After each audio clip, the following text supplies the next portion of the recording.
सारी साधिल्या हरिमुखे म्हणा पुण्याची गणना कोण करी. श्रावण मासाच्या निमित्ताने श्री संत माधवबुवा शेंबाळे महाराजांच्या भव्य दिव्य अशा या सभा मंडपामध्ये सर्व ग्रामस्थ मंडळीच्या वतीने सर्व तरुणांच्या सहकार्यातून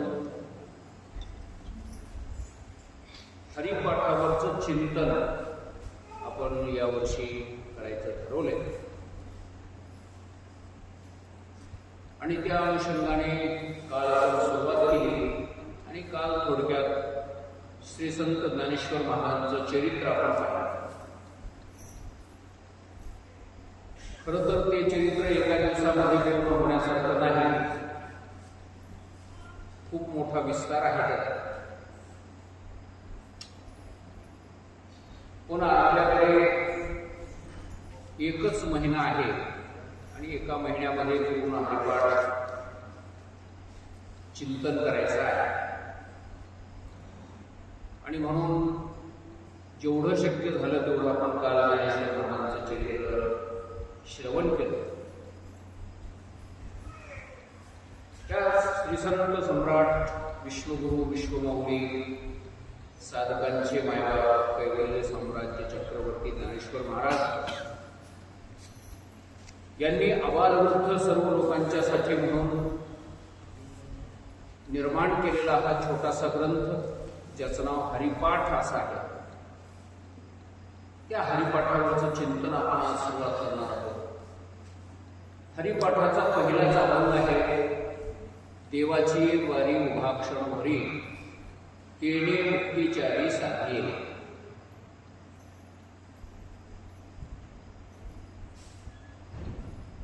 या अभंगाची थोडीशी भूमिका जर आपल्याला बघायचं ठरलं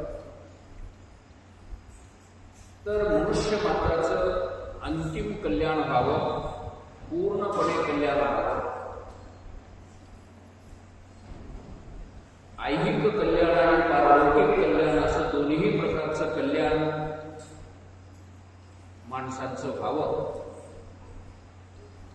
ही भावना अंतःकरणामध्ये घेऊन ज्ञानेश्वर महाराजांनी आबालवृद्ध सर्व लोकांच्यासाठी म्हणून हरिपाठ नावाचं हे प्रकरण निर्माण केलं. खरं तर मनुष्य योनीच्या समोर, माणसांच्या समोर दोन मार्ग आपल्याला पाहायला मिळतात. शास्त्रीय भाषेमध्ये सांगायचं ठरलं तर एक आहे प्रवृत्ती मार्ग आणि दुसरा आहे निवृत्ती मार्ग. त्याचं वर्णन संतांनी केलेलं आहे. मनोराजा एक देहपुरी असे नांदतो त्यासी दोघी नाही, पुत्र पौत्र संपन्न भारी तेनेची कृपा केली आम्हावरिगा, म्हणून आलो या देशात होतो नाही तरी पिढीलो इच्छा वगैरे असं या अभंगामध्ये वर्णन करण्यात आलंय की आपल्या देहरूपी नगरामध्ये मन नावाचा एक राजा आहे आणि त्या मन नावाच्या राजाला दोन पत्नी आहेत. असे नांदतो त्यासी दोघी नाही, दोन पत्नी आहेत.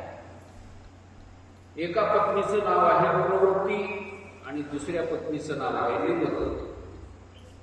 श्रीमद भागवत ग्रंथामध्ये सुद्धा उत्तानपाद राजाची कथा आलेली आहे आणि ती कथा ही जवळजवळ अशीच आहे. त्या उत्तानपाद राजालाही दोन पत्न्या होत्या. एक सुरुची होती आणि दुसरी सुनीती होती. सुरुची म्हणजे आवडणारी, प्रिय वाटणारी, रुचकर वाटणारी आणि सुनीती म्हणजे नीतीने वागणे, धर्माने वागणे, कायद्याने वागणे, माणसाला रुचकर वाटत नाही,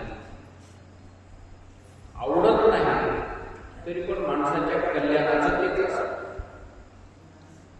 आणि आपल्या इंद्रियाच्या रुचीसारखे, मनाच्या रुचीसारखे विषय सेवन करणे सगळ्यांना आवडतं, पण ते आपल्या हिताचं नसतं.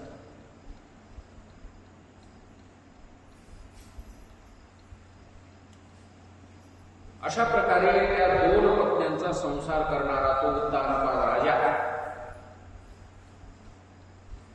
तसंच आपला मन नावाचा राजा शरीर या नगरीमध्ये राहला. त्यालाही दोन पत्नी आहेत. एक आहे प्रवृत्ती आणि दुसरी आहे निवृत्ती.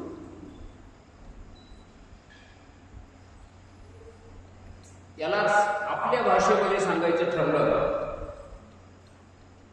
तर एक आहे अधोगतीकडे घेऊन जाणारा मार्ग आणि दुसरा आहे ऊर्ध्वगतीकडे घेऊन जाणारा मार्ग, म्हणजे देवाकडे घेऊन जाणारा मार्ग, परमात्म्याकडे घेऊन जाणारा मार्ग, असा एक मार्ग. असे दोन मार्ग आपल्या समोर आहेत. माणसाच्या, प्रत्येक माणसाच्या समोर असे हे दोन मार्ग असतात.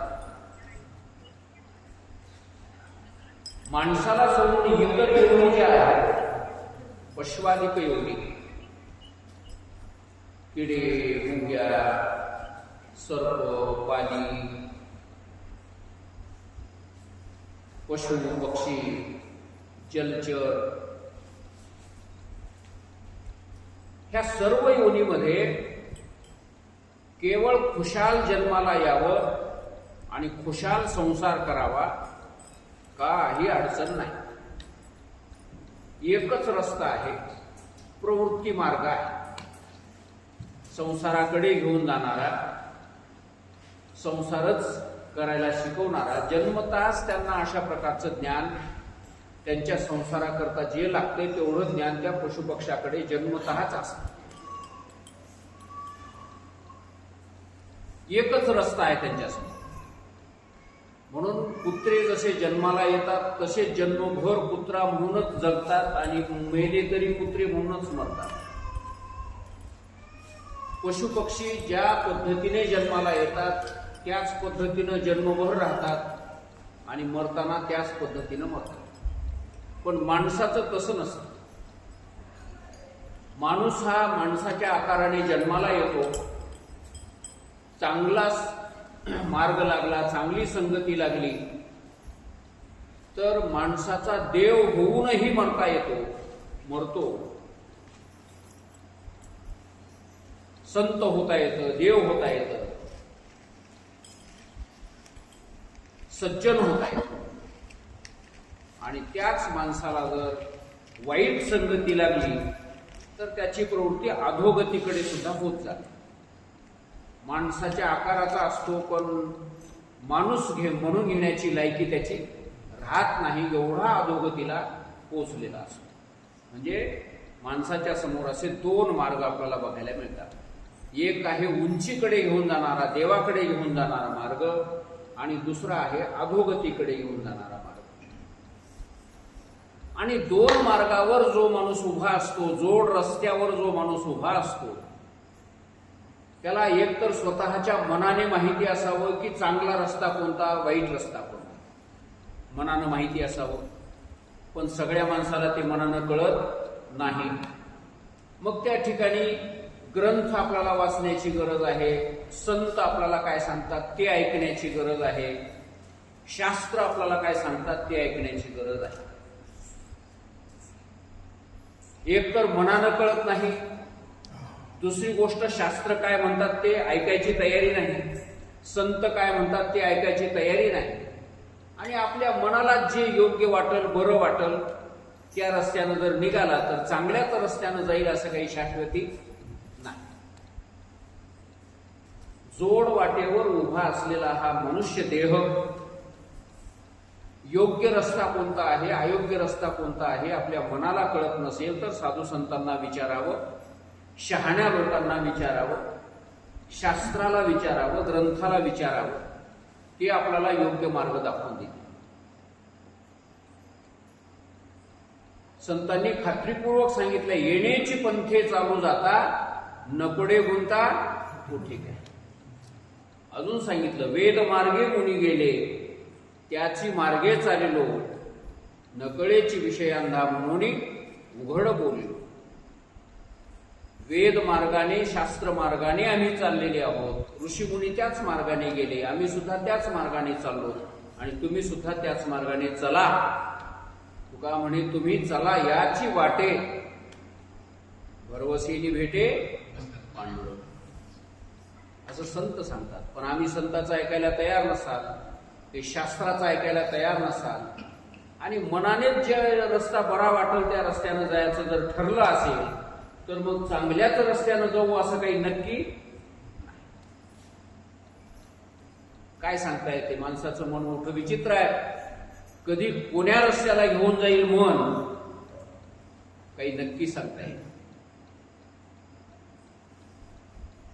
गती अधोगती मनाचे युक्ती मन लावा एकांती साधू. मन एव मनुष्यानां कारणं बंध मोक्षयोः बंधाय विषयासक्तम मुक्तये निर्विषयम स्मृतम असं म्हटलं. असे हे दोन मार्ग माणसाच्या मनाच्या समोर आहेत, मनुष्य देहात आलेल्या प्राण्याच्या समोर आहेत. आणि या दोन मार्गातून एक मार्ग मुक्तीकडे घेऊन जाणारा आहे आणि एक मार्ग अधोगतीकडे घेऊन जाणार आहे. तर आम्ही कोण्या मार्गाने चालावं तेच सर्व संतांनी तुम्हाला आम्हाला सांगितलंय, तेच ज्ञानेश्वर महाराज हरिपाठामध्ये तुम्हाला आम्हाला सांगतात. उपदेश हा माणसालाच असू शकतो, पशुआदिकाला कोणी उपदेश करू शकत नाही आणि त्यांना समजून घेण्याची तयारी सुद्धा नसते. कुत्र्यासाठी, बैला ढोरासाठी कुठे कीर्तन प्रवचन सप्ते सुरू झालेत काय? नाही, काही उपयोगच नाही.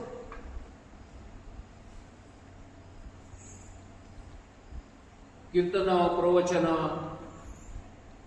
सप्ताह भागवत कथा आमकी कथा तमकी कथा कशा करता? माणसा. आणि म्हणून माणसाचं भलं व्हावं, माणसाचं कल्याण व्हावं, हाच एक मार्ग आहे आपल्याला या संसार रूपी चक्रातून बाहेर पडण्याचा. मनुष्य देह मिळालाय म्हणजे आपण या चक्रातून बाहेर पडण्याच्या दरवाज्यात येऊन उभं टाकलेले आहोत. पण गंमत अशी आहे की माणसं बाहेर न पडता पुन्हा या संसार चक्रामध्ये अडकून पडावं अशाच पद्धतीचे कामं करतात. ज्ञानेश्वर महाराज या ठिकाणी तुम्हाला आम्हाला तेच सांगतात की बाबा रे, तुम्हाला स्वतःचं कल्याण करून घ्यायचं असेल, स्वतःचं हित करून घ्यायचं असेल तर देवाच्या द्वारामध्ये उभं राहा. कोणाच्याही दारामध्ये उभं राहू, अनेक दार आहेत. कोणी पैशाच्या दारात उभे आहात, कोणी सत्तेच्या दारामध्ये उभे आहेत, कोणी विषयाच्या दारामध्ये उभे आहेत. असे अनेक दरवाजे आपल्याला या संसारामध्ये पाहायला मिळतात. दार बदलणारी माणसं बघायला मिळतात. आज माळ घालतात, उद्या आज तुळशीची आहे तर उद्या रुद्राक्षाची घालतात, परवाला अजून कोणीतरी भेटतंय त्या दिवशी कवड्याची घालतात, अजून तिसरा कोणीतरी भेटला तर मग सुताची घालतात, अजून दुसरा कोणीतरी भेटला तर आता कशा कशाच्या माळी घालतील काही सांगता येत. हे दरवाजे बदलणारे लोक सगळे. तर ज्ञानेश्वर महाराज म्हणतात की तुमचं कल्याण जर तुम्हाला करून घ्यायचं असेल, मोक्ष प्राप्त करून घ्यायचा असेल तर कोण्या दारात उभं राहायचं? आपण देवाच्या दारात उभं राहायचं. ज्ञानेश्वर महाराजांनी सुरुवातीला इथं देव शब्द वापरला. देव आपण म्हणत असतो कोणतंही कार्य सुरुवात करत असताना पहिल्यांदा मंगलाचरण करावं, देवाची पूजा करावी, नमस्कार करावा, देवाचं नामस्मरण करावं आणि नंतर त्या कार्याला सुरुवात करावी, तर ते कार्य यशस्वी रीतीने पार पडत असतंय. असं मंगलस्य तादृशत्वात असं म्हटलेलं आहे. विघ्नाचा नाश करणारं हे मंगल असतं. मंगलाचं स्वरूपच तशा प्रकारचं आहे आणि म्हणून कोणत्याही कार्याच्या सुरुवातीला मंगलाचरण, देवाचं नामस्मरण करावं लागतं. तर ज्ञानेश्वर महाराजांनी हरिपाठाच्या सुरुवातीला देव शब्द वापरला आणि देव शब्द वापरून मंगलाचरणच केलेलं आहे. त्या देवाला जणू नमस्कारच केलाय, त्याचं नामस्मरण केलंय असं म्हणायला हरकत नाही. ज्ञानेश्वरीच्याही सुरुवातीला देव शब्द आलेला आहे. ओम नमोजी आद्या वेद प्रतिपाद्या जय जय स्वसंवेद्या आत्मरूपा देवा तूची गणेशू देव शब्द आलेला. दुसऱ्याच ओवीमध्ये देव शब्दाचा वापर ज्ञानेश्वर महाराजांनी केला. म्हणजे हे मंगलाचरणच ज्ञानेश्वर महाराजांनी केलेलं आहे असं म्हणायला हरकत नाही. आणि देव या शब्दाने तुम्हाला आम्हाला काय मिळवायचंय, सुखाची प्राप्ती सगळ्यांना पाहिजे आहे. सुख मिळविण्यासाठी आपण सगळे प्रयत्न करत आहोत. कोणालाही जर विचारलं तुम्हाला सुख पाहिजे का दुःख पाहिजे, माणसं काय म्हणतील? सुख पाहिजे. अज्ञानी असो ज्ञानी असो, कळता असो न कळता असो, सगळ्यांना काय पाहिजे आहे? सुख पाहिजे आहे. मग सुख पाहिजे असेल तर ज्ञानेश्वर महाराज सांगतात सुख मिळवून देण्याचा खात्रीशीर मार्ग म्हणजे तो हा आहे की देवाच्या द्वारामध्ये उभे राहणे. हे सुखाच्या प्राप्तीचा मार्ग आहे. आणि हा मार्ग जर सोडला तर बाकीचे सगळे जे मार्ग आहेत ते दुःखाकडे घेऊन जाणारे मार्ग आहेत.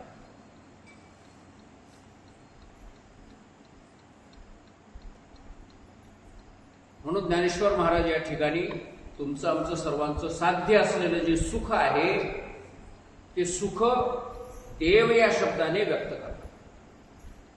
देव या शब्दाचा खूप मोठा अर्थ आहे.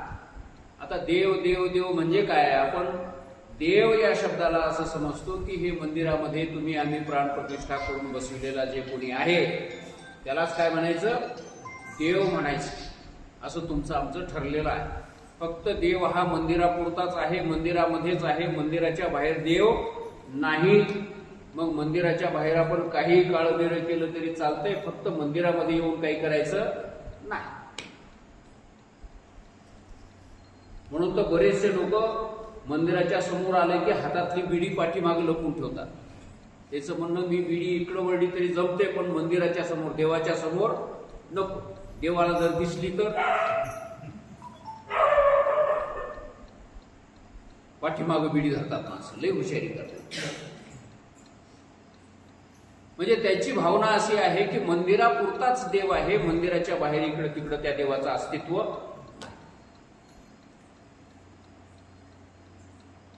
पण देव या शब्दाचा अर्थ असा आहे ज्याच्या ठिकाणी दिव्यता आहे. जे गुण माणसामध्ये नाहीत, जे सर्वसाधारण कोणत्याही वस्तूमध्ये जे गुणधर्म नसतात, ते सर्वच्या सर्व गुणधर्म, ते सर्वच्या सर्व चांगले गुण देवाच्या ठिकाणी असतात. असा देव या शब्दाचा एक चांगला अर्थ. दुसरा देव या शब्दाचा अर्थ आहे ज्ञान स्वरूप जो असतो त्याला देव असं म्हणतात. दिव्य, दिवा कशाला म्हणतात? प्रकाशमान असल्या की त्याला काय म्हणावं? दिवा म्हणावं. प्रकाश देतो त्याला काय म्हणतात? दिवा म्हणतात. आणि त्याच दिव्याचं एक दुसरं रूप आहे दिवा या शब्दाचं देव. म्हणजे तोही प्रकाशमानच आहे. मोठी गंमत आहे. देवाचा प्रकाश वेगळा आणि दिव्याचा प्रकाश वेगळा. सूर्याचा प्रकाश वेगळा आणि देवाचा प्रकाश वेगळा.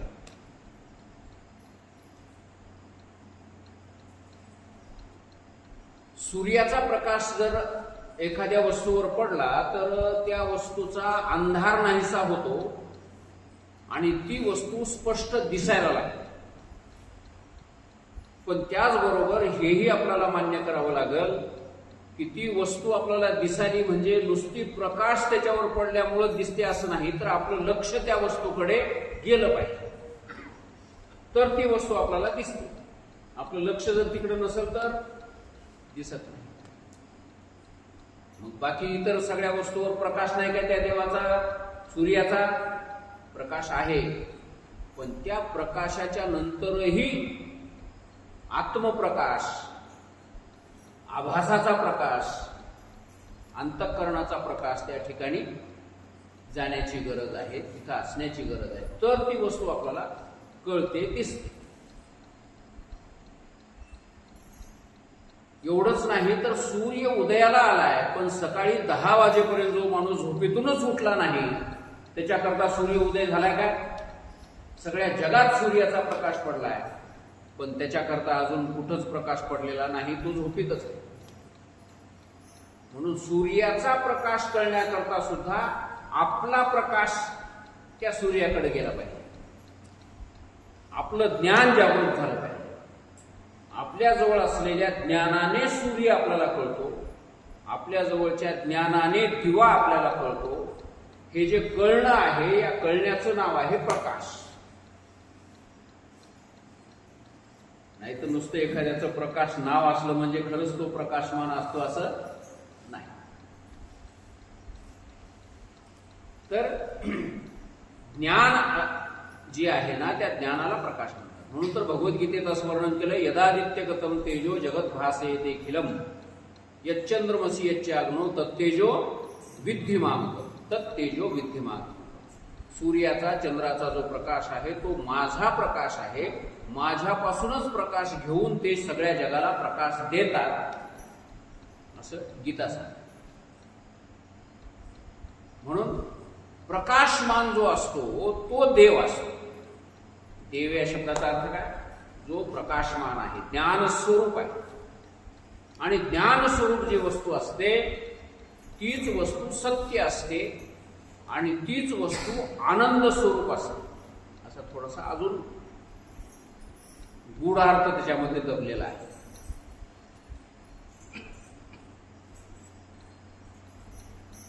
ऐकणारी माणसं म्हणतील, व हे काय लावलं महाराजांचं.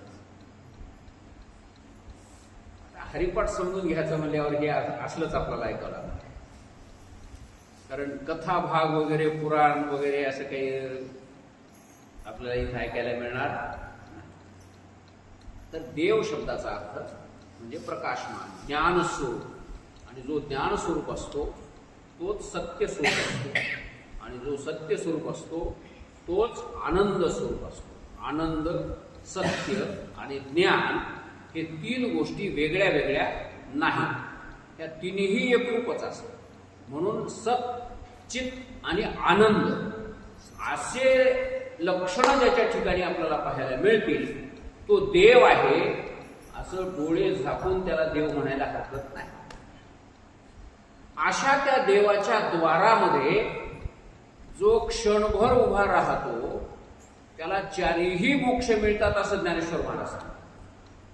आता देव कळाला आपल्याला थोडक्यात, आहे की मग तोच देव, सच्चिदानंद रूप असलेला तो देव या जगताची निर्मिती करतो, या जगाचं पालन करतो, या जगाचा संहार करतो. ही अशा प्रकारची त्याची क्रीडा चालू राहते. क्रीडती म्हणजे देवती, क्रीडती असा देव, देव या शब्दाचा क्रीडा करणे असाही अर्थ. तर तो क्रीडा काय करतो मग तो देव? तर जगाला निर्माण करतो, जगाचं पालन करतो, जगाचा संहार करतो, ही त्याची क्रीडा आहे.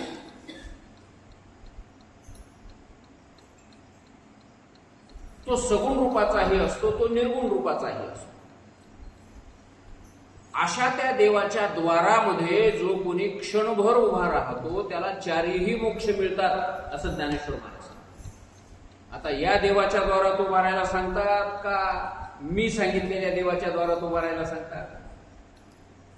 तर मी जे आत्ता देव सांगितला या देवाच्या द्वारात उभा राहायला सांगतात. हे देवाचं द्वार नाही, हे देवळाचं द्वार आहे. हे आपल्या समोर जे द्वार आहे हे देवळाचं द्वार की देवाचं द्वार? देवळाचं द्वार आहे, मंदिराचं द्वार आहे. मंदिराच्या द्वारात आपण उभं राहतो, मग ते देवाचं द्वार नव्हते, मंदिराचं द्वार आहे. घराच्या दारात आपण उभा राहतो तसं मंदिराच्या दारात आपण उभा राहतो. मग देवाचं द्वार काय आहे? तर देवामध्ये ज्या दाराने प्रवेश केला जातो ते देवाचं द्वार. देवामध्ये ज्या दाराने प्रवेश केला जातो. आता देवामध्ये कोण्या दाराने प्रवेश केला जातो?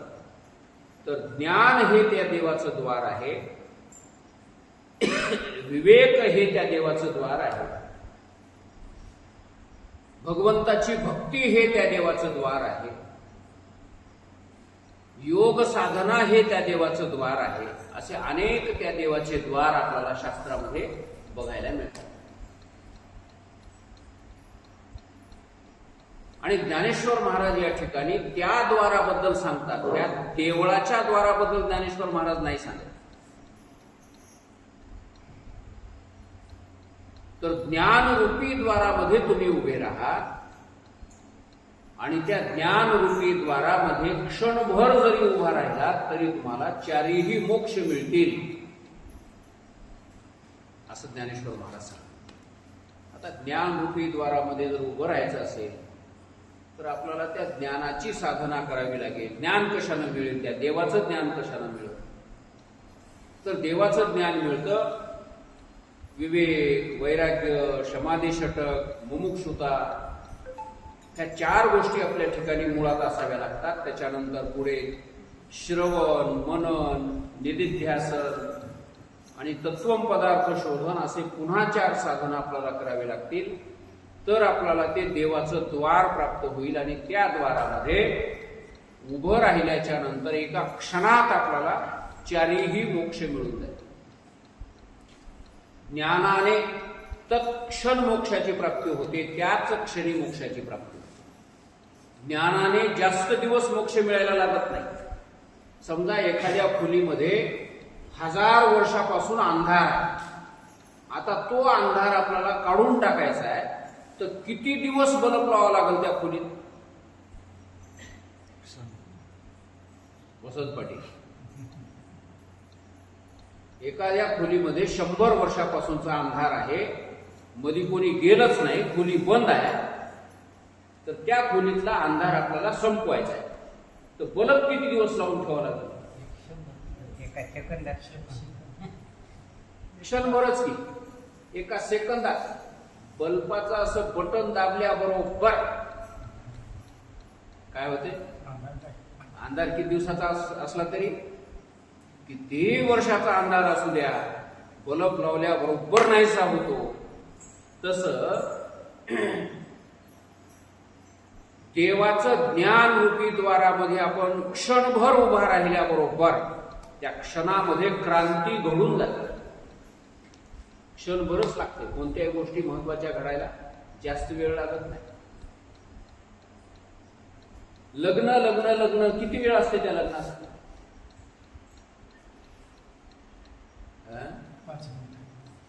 5 मिनिटं.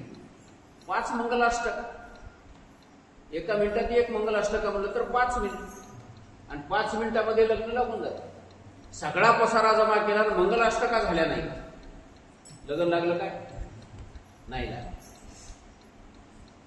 सगळं नवरी सजविली, नवरदेव सजविला, वराडी जमले, फक्त त्या 5 मिनिटाच्या मंगलाष्टका झाल्या नाही आणि त्या नवरी नवरदेवाच्या डोसक्यावर अक्षदा पडल्या नाही. लग्न लागलं काय? ते नाही लागलं. बाकीचा सगळा केलेला पसारा वायाला गेला.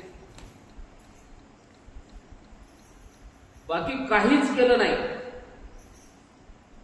फक्त नवरी नवरदेव उभे केले आणि 5 मंगलाष्टका म्हणल्या आणि अक्षदा माथ्यावर टाकल्या. झालं की नाही लग्न? लग्न. तुकाराम महाराज सुद्धा सांगतात, तुका म्हणे एका क्षणाचा करा पायी अपार सुख होईल. एखाद्या राजगादीवर बसण्याकरता एखादा नौकर असलेला, भिकारी असलेला माणूस, त्या राजानं सांगितले की माझ्या नंतर या राज्याचा उत्तराधिकारी हा माणूस होईल. हे इतके शब्द राजाच्या तोंडातून बाहेर पडल्याबरोबर तो काय झाला? राज्याचा उत्तराधिकारी झाला, राजा झाला. किती वेळ लागते त्याला? क्षणभरच वेळ लागतो. तर अशा प्रकारे देव मिळायला सुद्धा इतकाच वेळ लागतो, लई वेळ लागतो. पण त्याची तयारी करायला मात्र बराच काळ लागतो. लग्न 5च मिनिटाचं जरी असलं तरी पण त्या 5 मिनिटाची तयारी करण्याकरता मग किती लागते? किती वेळ लागते?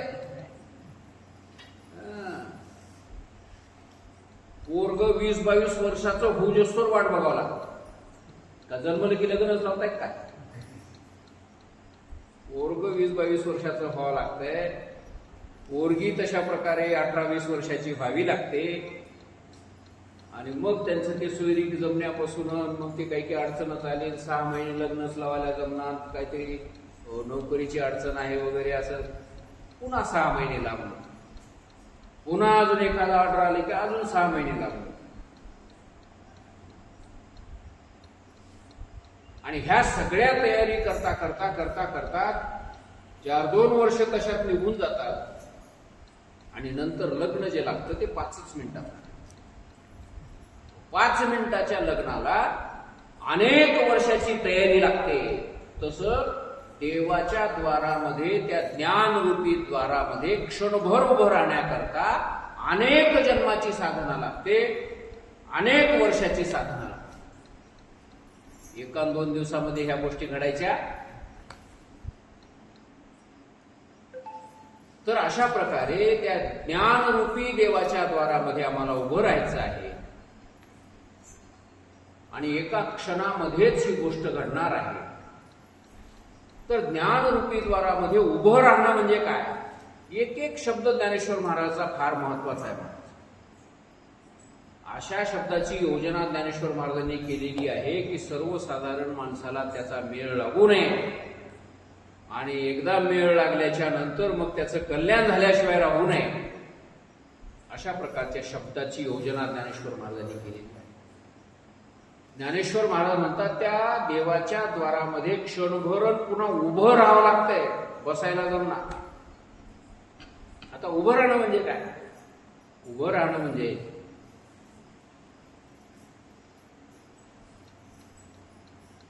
परमादरणीय रामायणाचार्य ठोक महाराजांनी सांगितलं होतं उभं राहणं म्हणजे काय? तर उभं राहणं म्हणजे कार्यतत्पर असणे.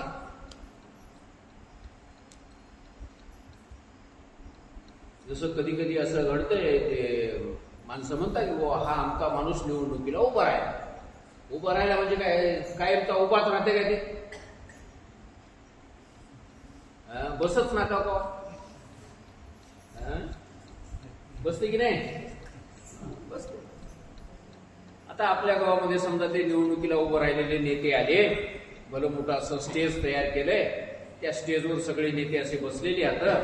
आणि बसल्याच्या नंतर काही शेतात काम करणारे माणसं त्या सभेला आलेले आहेत ऐकण्याकरता. तर एका शेतात नेहमी राहणाऱ्या माणसानं त्या गावातल्या एका माणसाला, जवळच्या माणसाला विचारलं, होय म्हणजे हे स्टेजवर बसलेले जे लोक आहेत ना, या सगळ्या बसलेल्या लोकांपैकी उभा कोण आहे? काय विचारलं ते ना? कोणापैकी? बस. आता बसलेल्यापैकी उभा राहील का कोणी? आपल्या तोंडानं म्हणाले बसलेल्यापैकी उभा कोण आहे? अरे बसलेले आहेत सगळे, आणि याच्यात कोण उभा आहे? सगळे बसलेलेच आहेत की. मग उभा कोण आहे? त्याचं विचारणं चूक आहे की नाही? कोणीच उभा नाही, सगळे बसलेलेच आहेत. तरी पण त्याचं म्हणणं बरोबर आहे. कारण त्याला हे म्हणायचे की बुवा या बसलेल्या लोकांपैकी निवडणुकीला कोण उभा आहे?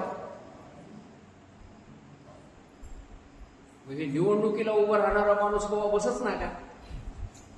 बसतो. मग हे सांगणारा सांगते असं हे बघ, ते कडचा माणूस आहे की नाही, मोठ्या ढेरीवाला, त्याच्या बाजूला बसलाय बघ ते कडक इस्त्रीवाला. त्याच्या अजून जरा डाव्या बाजूला बसलाय ते अशी धारदार टोपी घातली. त्याच्या बाजूला आहे की नाही ते असं ते मोठा चंडू ठेवल्यासारखं नाक आहे त्याचं. त्याच्या बाजूला जे बसले की नाही ती उभा आहे. म्हणजे त्याच्या बाजूला जे बसलेलं आहे ते उभा आहे. म्हणजे या उभा आहे या म्हणण्याचा अर्थ वेगळा. उभा आहे या म्हणण्याचा अर्थ तो कार्यतत्पर आहे, निवडणुकीसाठी तत्पर आहे, तयार आहे आणि त्या कार्यासाठी तो उभा आहे. तर अशा प्रकारे उभा शब्दाचा अर्थ वेगळा आहे. उभा म्हणजे कायमचा उभाच आहे असं नाही. आता पांडुरंग परमात्म्यालाही म्हणतात की बुवा युगे झाली 28, युगे 28 विटेवरी उभा, वामांगी रखुमाई देशे देवे शोभा, असं म्हणतो की आपण युगे 28 विटेवरी उभा. मग आता ते पांडुरंग काय उभाच आहे का तेव्हापासून? मग बसलाच नाही काय तेव्हा खाली? तुकाराम महाराजांच्या पत्नीच्या पायामध्ये काटा मोडला, त्यावेळेस काटा काढण्याकरता म्हणून पांडुरंग परमात्मा गुराख्याचं रूप घेऊन त्या माळावर गेले, भंडाऱ्या डोंगरावर, आणि तिथं काटा काढत असताना मग उभ्यानं काटा काढला का बसून काढला? तर काटा काढायला बसावंच लागतंय. पांडुरंग परमात्मा समोर बसले, त्या जिजाबाईचा पाय आपल्या गुडघ्यावर घेतला आणि काटा काढणाऱ्या माणसाची एक आयडिया असते, आपल्या तोंडातल्या थुक्यानं पाय निर्मळ करावा लागते. तसं देवाने केलं असं. त्या माळावर कुठलं पाणी मिळणार आहे? आपल्या तोंडातल्या थुक्यानं जिजाबाईचा पाय निर्मळ केला असं. त्या पायाचे मातीचे कण पुन्हा तोंडामध्ये गेले असतील आणि अशा पद्धतीनं त्या जिजाबाईच्या पायातला काय काढला? काटा काढला. त्यावेळेस तो देव बसला की नाही? जरी तो बसलेला आपल्याला दिसत असला तरी पण तो पुंडलिक रायांनी जे कार्य त्या पांडुरंगाला करायला सांगितलेलं आहे ते कार्य करण्यासाठी तो उभाच आहे. जरी तो बसलेला दिसत असला तरी कार्य तत्पर असल्यामुळे तो उभा आहे. तर अशा प्रकारे त्या ज्ञानरूपी साधनेमध्ये जो तत्पर आहे, ज्ञानरूपी साधना करण्याकरता जो तत्पर आहे, त्याला काय म्हणायचं? उभा असणे. देवाची द्वारी उभा. देव काय आपल्याला समजलं? देवाचं द्वार आपल्याला कळालं. त्याच्यानंतर देवाच्या द्वारामध्ये उभा असणं कशाला म्हणावं तेही आपण लक्षात घेतलं. आणि क्षणभर उभं राहणं म्हणजे काय तेही आपण लक्षात घेतलं. एका क्षणामध्येच त्या ज्ञानाच्या द्वारा मोक्षाची प्राप्ती होऊ शकते, जास्त काळ लागत नाही. आणि अशा प्रकारे ज्याला त्या ज्ञानाची प्राप्ती झालेली आहे, जो त्या ज्ञानाच्या द्वारामध्ये उभा आहे, त्या व्यक्तीला चारीही मोक्ष मिळतात असं ज्ञानेश्वर महाराज सांगतात. तेने मुक्तिचारी साधी गेल्या, चारीही मोक्ष त्याने प्राप्त करून घेतले. कोणकोणते 4 मोक्ष आहेत? तर 4 मोक्ष आपण सर्वांना माहिती आहे. सलोकता, समीपता, स्वरूपता आणि सायुज्यता. आता ज्ञानाने मिळणारा जो मोक्ष आहे तो सायुज्यता नावाचा मोक्ष आहे. आणि सायुज्यता या मोक्षामध्ये चारीही मोक्षाचा अंतर्भाव होतो.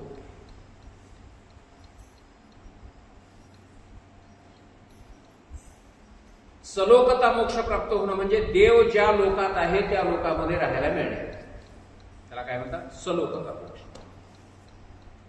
समीपता म्हणजे देवाच्या जवळ राहायला मिळणे, समीप, जवळ राहायला मिळणे.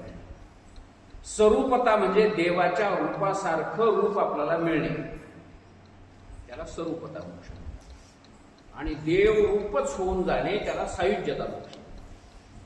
मग आता जो माणूस सायुज्यता मोक्षाला प्राप्त झाला म्हणजे देवरूप झाला, या ज्ञानरूपी द्वारामध्ये उभं राहिल्यामुळे जो देव स्वरूपाला प्राप्त झालेला आहे, अहम ब्रह्मास्मी अशा प्रकारचा बोध ज्याला झालाय, तो देव आणि मी दोन वेगळे वेगळे नसून मी तो देव स्वरूपच आहे असं ज्याला अनुभवाने कळालेला आहे. तुकाराम महाराज सांगतात, ऐसा ज्याचा अनुभव विश्व देव सत्यत्वे देव तया जवळी असे पापनाशी दोष. मग आता देवरूपच झालेला तो माणूस, त्याच्या जवळ देव आहे की नाही सांगा? त्याच्या जवळ देव आहे. देव ज्या लोकांमध्ये राहतो त्या लोकांमध्ये त्याचं वास्तव्य आहे की नाही सांगा? कारण तो स्वतः देवरूप असल्यामुळे त्याचं वास्तव्य त्या लोकात आहे. देवाच्या रूपासारखं त्याचं रूप झालं की नाही बोला? म्हणजे स्वरूपता मोक्षही त्याला मिळाला, समीपता मोक्षही मिळाला, सलोकता मोक्ष सुद्धा मिळाला, कारण त्याला सायुज्यता मोक्ष मिळाला. एका सायुज्यता मोक्षामध्ये चारीही मोक्ष मिळून जातात. वेगळे वेगळे चार मोक्ष मिळण्याची गरज नाही. तर अशा प्रकारे तेणे मुक्तिचारी साधिये, देवरूप त्याला होता येईल. पण गंमत अशी आहे की एकाएकी कोणी जाऊन त्या ज्ञानरूपी द्वारामध्ये उभं राहू शकत नाही. मग त्याला पूर्वीपासून काही तयारी करावी लागते. माणसं म्हणतील बाबा आमची योग्यता नाही, आम्ही तिथपर्यंत आजच जाऊ शकत नाही. तर त्या ज्ञानरूपी द्वारामध्ये जाण्याकरता आम्ही काय करावं, कोणती साधना करावी, कोणती साधना केली असता, कोणता उपाय केला असता आम्हाला त्या ज्ञानाच्या दारापर्यंत जाता येईल. तर ज्ञानेश्वर महाराज पुढे सांगतात की हरिमुखे म्हणा, हरिमुखे म्हणा, पुण्याची गणना कोण करी. हरी हरी हरी हरी असं मुखाने तुम्ही म्हणा, आणि हरी हरी हरी हरी असं मुखाने जर आपण सतत म्हणत राहिलो तर त्या हरिनाम उच्चारणाने पुण्याची गणना कोणालाच करता येणार नाही. एवढं अगणित पुण्य तुम्हाला प्राप्त होईल. आणि त्या पुण्याच्या योगाने अंतःकरणातला दोष नाहीसा होईल, अंतःकरणाची चंचलता नाहीशी होईल. ब्रह्मज्ञान प्राप्त करून घेण्याकरता लागणारे विवेक वैराग्याधिक सर्व साधनं त्या नामस्मरणाच्या बळाने प्राप्त होतील. नामस्मरणाच्या बळाने श्रीगुरूची प्राप्ती होईल. आणि पुढे जाऊन श्रवण मरणाधिक सर्वच्या सर्व अशा क्रिया, सर्वच्या सर्व साधन नामस्मरणामुळे प्राप्त होत जातील. नाम हेच सगळ्याचं मुख्य साधन आहे. नामस्मरण करणाऱ्याला दुसरं काहीही करण्याची गरज नाही. देवाचं नामस्मरण करणाऱ्याला सगळ्या गोष्टी मिळतात. हो, परमार्थातल्या तर मिळतीलच मिळतील, पण संसारातल्या सुद्धा सगळ्या गोष्टी त्याला मिळतात. अनेक उदाहरणं आपल्याला सांगता येतील. विभीषण रामप्रभूला शरण आले, भगवंताचं नामस्मरण त्यांनी केलं आणि त्याच्या योगाने विभीषणाला राज्य मिळालं. सुदामदेवाला सुदामपुरी राज्य प्राप्त झालं, त्याचं दारिद्र्य नाहीसं झालं. म्हणजे व्यावहारिक लाभ सुद्धा देवाच्या नामस्मरणाने होतात आणि पारमार्थिक लाभ सुद्धा देवाच्या नामस्मरणाने होतात. देवाच्या नामस्मरणाने पाप नाहीसं होतं. पाप कोठे राहे, हरी आठवित आहे.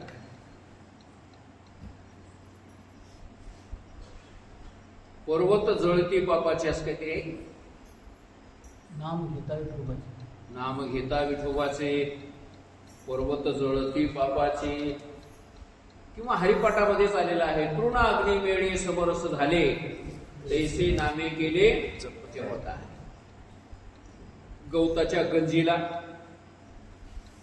काड्याच्या टपीमधली एक काडी पेटून असं लावावं. एक काडी, त्या एका काडीनं सगळी कडव्याची गवताची गंजी वळई जळून जाते की नाही. 1000 कडबा असेल तर किती काड्या लागतात? एकच आहे. आणि 10,000 कडबा असल्यावर एकच. 50,000 असल्यावर कितीही तुमचा कडबा असू द्या एका जागी जमा केलेला. अशी एक जुनी गोष्ट सांगतात आमचे मौली सांगत होते. एक मुंबईला राहणारा जावई खेड्यामधली पोरगी केली. खेड्याचा खेड हे सासरवाडी बनलं त्याचं. आणि दिवाळ सणाच्या निमित्ताने, दिवाळीच्या निमित्ताने त्या मुंबईच्या जावयाला खेड्यामध्ये आपल्या गावासारखं खेडगाव बोलविण्यात. दिवाळी आहे म्हणजे जावया बापू या. जावई आला. त्या खेडेगावामध्ये लाईटची व्यवस्था नाही, लाईटचा खांब नाही, कुठं तार ओढलेला नाही, कुठं कोणाच्या घरी मीटरही दिसना, कुठं बोर्ड दिसना, बटन दिसना. मग त्या सगळ्या गावामध्ये दिवाळीचा सण होता, दिव्याचाच सण होता. मग घरोघर काय लावले होते? दिवे लावले होते, छोटे छोटे छोटे छोटे असे लाईनीच्या लाईनी, असं वळच्या वळ धरून. दीपावली या शब्दाचाच अर्थ आहे. दीप म्हणजे दिवा आणि अवली म्हणजे वळ, लाईन. दिव्याची वळच्या वळ लावणे, त्याला काय म्हणायचं? दिवाळी.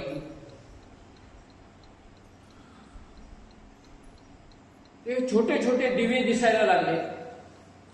ते जावई बापू जेवण करता करता बैठकीत बसल्या जागी विचार करू लागला मनामध्ये की या गावात तर लाईटचे खांब दिसना, तार दिसना ओढलेला, कोणाच्या घरी मीटरही दिसना, कुठं ते बटनही दिसना, बोर्डही दिसना,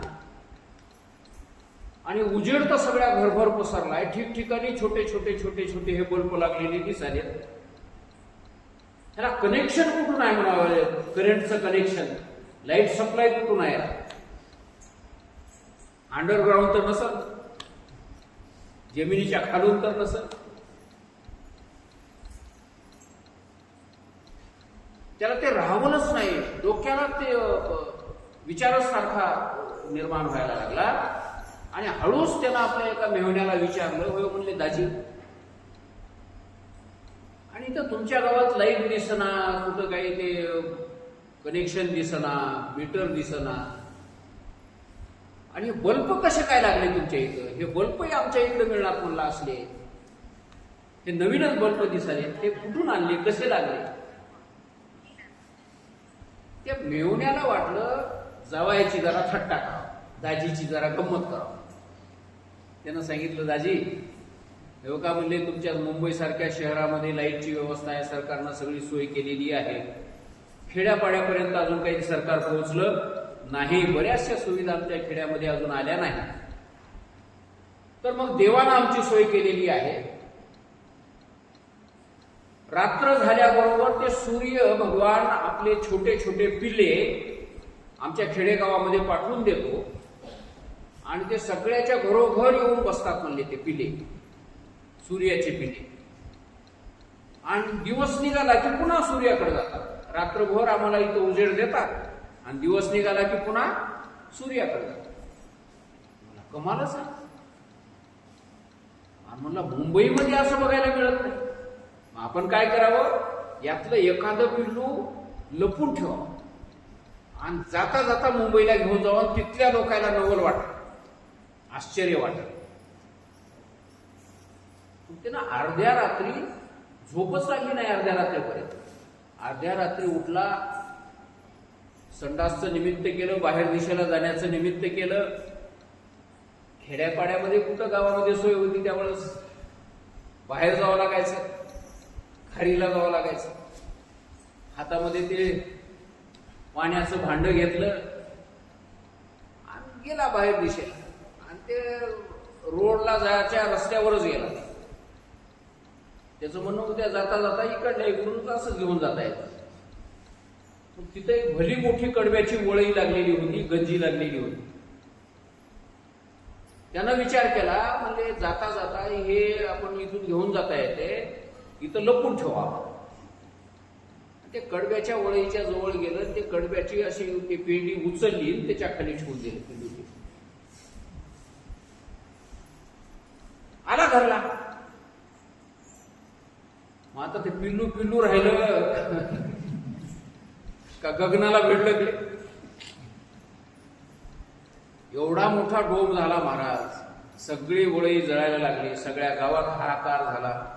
सगळे लोक म्हणायला लागले, अरे कडवा पेटला, कडवा पेटला, जनावराला खायचा चारा पेटला, कोण दुश्मन असेल, कोण दुष्ट माणूस असेल. अरे वैर होतं तर छातीला छाती भिडून भांडायचं होतं, त्या मुख्या जनावराने काय केलं, असं अनेक प्रकारचे अनेक लोक बोलायला लागले. आणि हेही उठून मग या जावया सगळेच्या सगळे त्या कडव्यापर्यंत गेले, कोणी विजवायला लागलं. तिथं गेल्याच्या नंतर हळूच त्या मेहण्याला जवळ बोलले असा जावयानं, आणि म्हणला, दाजी, आणि एवढा मोठा कडवा जळून चाललाय म्हणला, आपलं पिल्लू तर जळून गेलं नसेल की म्हणला, म्हणजे पिल्लू इथं लपून आणून ठेवलं होतं. त्या मेवण्यानं कपाळावर हात हालून घेतला, अरे म्हणले दुश्मना, तूच काम केलास, तुला कशाला पाहिजे होतं ते पिल्लू? म्हणला मुंबईतल्या लोकांना नेऊन दाखविणार होतो. तर तात्पर्य मला काय सांगायचंय की अशा प्रकारे ते एक छोटस पिल्लू सुद्धा 50,000 कडव्यावर काय आहे, भारी आहे की नाही? 50,000 काय किती हजार असू द्या हो, सगळ्या जिल्ह्यातला कडवा एका जागी केला आणि त्याला जर एक पिल्लू नेऊन लावलं ते, तरी सगळ्या जिल्ह्यातला कडवा समाप्त होऊन जातो. त्याप्रमाणे भगवंताच्या नामामध्ये एवढं सामर्थ्य आहे की कितीही पाप केलेलं असू द्या, सगळंच्या सगळं पाप क्षणभरामध्ये जाळून टाकण्याचं सामर्थ्य भगवंताच्या नामामध्ये. तृण अग्नी मिळे समरस झाले, तैसे नामे केले जपता हरी. हरी उच्चारणी अनंत पापराशी जातील लयासी. क्षणभरामध्ये सगळ्याच्या सगळ्या पापाच्या अनंत राशी जळून भस्म होऊन जातात. एवढं सामर्थ्य भगवंताच्या नामामध्ये. म्हणून भगवंताच्या नामाने पापाची निवृत्ती होते, भगवंताच्या नामाने पुण्याची प्राप्ती होते. देवाचं नामस्मरण केलं तर काय मिळते? पुण्यही मिळते. महाराज, किती पुण्य मिळते? कोटी कोटी यज्ञ नित्य ज्याचा नेम. एक हरिनाम जपता घडे. है की नाही?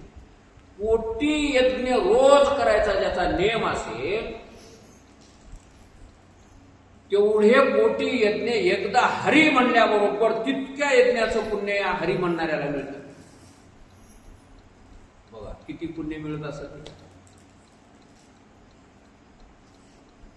राम म्हणता वाट चाले आणि यज्ञ पाऊला पाऊली. रस्त्यानं चालत असताना जर राम राम राम राम किंवा रामकृष्ण हरी रामकृष्ण हरी रामकृष्ण हरी असं म्हणत पावला पावलाला जर आपण देवाचं नामस्मरण करायला लागलो तर एका एका पावला पावलाला यज्ञ केल्याचं पुण्य लागतं. पण माणसं नामस्मरण करतात, नन करीत जातात. दुसरंच काहीतरी म्हणीत जातात.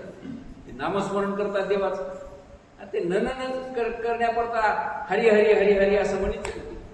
हा राम राम राम राम म्हणीत चालला, रामकृष्ण हरी म्हणीत चालला. तर असं अमाप पुण्य सुद्धा भगवंताच्या नामाने प्राप्त होत असतं. असं सामर्थ्य त्या भगवंताच्या नामामध्ये आहे. म्हणून पुण्याची गणना कोण करेल? काही लोकांनी असा प्रश्न विचारला असेल ज्ञानेश्वर माऊलींना की महाराज, आम्ही तर संसारिक लोक आहोत, आमच्या पाठीमागे कामाचा व्याप असतो, एकही दिवस आम्हाला रिकामपण मिळत नाही, मग आम्ही काय करावं? तर ज्ञानेश्वर महाराज म्हणतात, संसारात असणं काही वाईट नाही, ही काही चूक नाही, हा काही गुन्हा नाही. तर खुशाल तुम्ही संसारामध्ये असा, पण संसारात असूनही भगवंताचं नामस्मरण करता येतं. ते नामस्मरण जर तुम्ही करत असाल तर 4 वेद 6 शास्त्र 18 पुराण हात वर करून सांगतात की तुम्हाला मोक्षच मिळणार. 3ऱ्या चरणात ज्ञानेश्वर महाराज, असोनी संसारी जिव्हे वेगू करे. संसारामध्ये असून जिव्हेनं जो आपला वेग त्या हरिनामाचा वाढवतो, वेदशास्त्र उभारी बाह्या सदा. वेदशास्त्र बाह्या उभा करून, हात उभा करून जग जाहीरपणे सांगत आहेत की तुम्हाला पुण्य लागणार म्हणजे लागणार, तुमचं पाप संपणार म्हणजे संपणार, तुम्हाला मोक्ष मिळणार म्हणजे मिळणार. असोनी मग संसारामध्ये असणं काही वाईट नाही, संसारामध्ये असणं गुन्हा नाही. शास्त्राने सांगितलेलं आहे, संसार करायला परवानगी दिलेली आहे. 4 आश्रमाची व्यवस्था आमच्या शास्त्रामध्ये सांगितलेली आहे. ब्रह्मचारी, गृहस्थ, वानप्रस्थ आणि संन्यास असे 4 आश्रम सांगितलेले आहेत. म्हणजे गृहस्थाश्रम करायची परवानगी शास्त्रामध्ये आहे. म्हणजे गृहस्थाश्रम करणं हा काही गुन्हा नाही, हे काही पाप नाही. पण त्या गृहस्थाश्रम करता करता भगवंताचं नामस्मरण जर कोणी करत असेल तर त्याला निश्चित मोक्षाची प्राप्ती झाल्याशिवाय राहणार नाही, देवाची प्राप्ती झाल्याशिवाय राहणार नाही. म्हणजे असं मागं कधी घडलंय काय? त्यानं गृहस्थाश्रमही केलाय, संसारही केलाय आणि देवाचं नामस्मरणही केलंय आणि देव त्याला प्राप्त झालाय, असं मागं कोणाला घडलंय काय? तर ज्ञानेश्वर महाराज सांगतात, ज्ञानदेव म्हणे व्यासाची एक खुणे, द्वारकेची राणे पांडवाधारी. ज्ञानेश्वर महाराज म्हणतात, व्यास महाराजांनी सांगितलेल्या खुणा आहेत. तुम्ही महाभारत काढून बघा, पुराण काढून बघा आणि त्या महाभारतामध्ये व्यास महाराज काय सांगतात? द्वारकेचे राणे पांडवाघरी. द्वारकेचा राजा भगवान कृष्ण परमात्मा राजा द्वारकेचा होता, पण राहिला कोणाच्या घरी? पांडवाच्या जवळच राहिला. का पांडवाच्या जवळ राहिला? तर त्याचं कारण पांडवांनी सतत नामस्मरण केलेलं होतं, भगवंताचं भजन केलं होतं, भगवंताला कधी विसरले नाही. पहाते पांडव अखंड वनवासी, वरी त्या देवासी आठवी. म्हणून त्या देव त्यांच्या जवळच राहिला. हाक मारल्याबरोबर देव त्यांच्या जवळ हजर होता. त्याचं कारण त्यांनी केलेलं नामस्मरण. आणि म्हणून आपणही काय करायचंय? हरिमुखे म्हणा, हरिमुखे म्हणा, पुण्याची गणना कोण? ज्ञानेश्वर महाराज तुम्हा आम्हा सर्वांना मुखाने हरी हरी हरी असं म्हणायला सांगतात. ज्ञानेश्वर महाराजांची ही आज्ञा आहे की तुम्ही आपल्या मुखाने काय म्हणा? हरी हरी म्हणा. आज्ञा, आणि आज्ञा पालन करावी लागते. आज्ञा पाठ करायची नसते, आज्ञा पालन करायची असते. नोकराला एखादं काम सांगितलं तर त्या नोकराने ते काम सांगितलेलं पाठ करावं भोकमपट्टी करून, का ते काम करावं? काम करावं. कायद्याच्या पुस्तकामध्ये लिहिलेलं आहे की रस्त्याच्या डाव्या बाजूने चाल. एकाला मुखपाठ आहे, ते कायद्याच्या पुस्तकामध्ये ते वाक्य मुखपाठ आहे, पण रस्त्याच्या मधोमध चलू लागला, नाही तर उजव्याकडून चलू लागला. कसं होईल? कसं होईल? काय ऍक्सिडेंट होईल, हातपाय मोडल, मरायची पाळी येईल, हे की नाही? म्हणून कायद्याच्या पुस्तकातले कायदे पाठ करण्यापेक्षाही त्या कायद्याप्रमाणे वागणं हे आपल्या हिताचं आहे, आपल्या कल्याणाचं. तसं ज्ञानेश्वर महाराजांचा हरिपाठ म्हणजे कायद्याचं पुस्तक आहे. आणि ज्ञानेश्वर महाराज त्या कायद्याच्या पुस्तकात सांगतात हरिमुखे म्हणा. म्हणा म्हणजे आज्ञा आहे, त्यांची ऑर्डर आहे. आणि त्या ऑर्डर प्रमाणे जर आपण वागायला लागलो तर निश्चितच आपलं कल्याण आहे. नाहीतर नुसताच हरिपाठ पाठ करून जर कधीच हरी हरिमुखाने म्हणत नसाल तर ते पाठ केलेला हरिपाठ काही उपयोगाचा होणार नाही. काही माणसं म्हणते हरिपाठ कसा काय उपयोगाचा होणार नाही? होईल उपयोगाचा. हरिपाठामध्ये ज्या ज्या ठिकाणी देवाचं नाम आलेलं आहे, प्रत्येक अभंगामध्ये देवाचं नाव आलेलंच आहे नाही, तर तितके नाम आपल्याला सहजासहजी हरिपाठ म्हणता म्हणता उच्चार करण्यात येतील आणि त्याचं पुण्य आपल्याला मिळेल, वायाला जाणार नाही. पण सतत नामस्मरण जर करू लागला, एखाद्याला हरिपाठ अर्धवट पाठ आहे आणि नामस्मरण मात्र सारखं सतत चालू आहे, तर हरिपाठ पाठ करणाऱ्यापेक्षाही नामस्मरण करणाऱ्याला अधिकचं फळ मिळेल असा म्हणण्याचा भाव. तर असो अशा प्रकारे भगवंताच्या नामाचं महत्व ज्ञानेश्वर महाराज या ठिकाणी सांगतात. कारण भगवंताचं नामस्मरण हेच देवाच्या द्वारापर्यंत आपल्याला नेऊन सोडणार आहे. आणि देवाच्या ज्ञानरूपी द्वारापर्यंत या भगवंताच्या नामस्मरणाने नेऊन सोडलं की मग ज्ञानाने पुढे मोक्षाची प्राप्ती होणार. अशा प्रकारचा सिद्धांत ज्ञानेश्वर महाराज हरिपाठाच्या पहिल्या अभंगाला तुम्हाला आम्हाला सांगतात. पहिल्या अभंगामध्ये तर आपण सर्वांनी हे ज्ञानेश्वर महाराजांची आज्ञा, ज्ञानेश्वर महाराजांचा आदेश आपल्या जीवनामध्ये आणण्याचा प्रयत्न करावा. हा शुभ संदेश ज्ञानेश्वर महाराजांचा आपणा सर्व भाविकांच्या पर्यंत पोहोचता करून आजची ही पहिल्या अभंगावरची सेवा आपण पूर्ण करू. कुंडलिक वरदा हरिविठ्ठल श्री ज्ञानदेव पांडुरंग भगवान की जय. माऊली ज्ञानेश्वर महाराज की जय. जगद्गुरु तुकाराम महाराज की जय. संत महाराज की जय.